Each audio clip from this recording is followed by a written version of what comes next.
The only two term I know, wacha niwaelezee, ni ya kwamba sisi kama watu wa upinzani tutamlazimisha apatie vijana wetu kazi.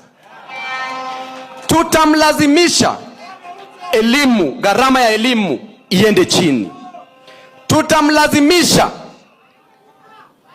bei ya vyakula iende wapi? Chini. Tutamlazimisha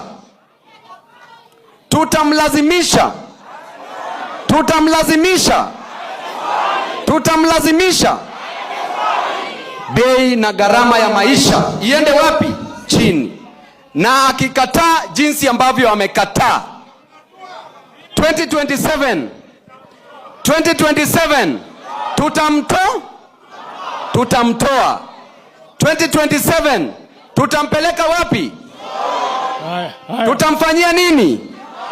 That is the only two term yenye mimi najua, ni ile ya kumtoa kumpeleka Sugoi. Asante babu. Wacha kwanza seneta. Hii sasa ni linda mwananchi.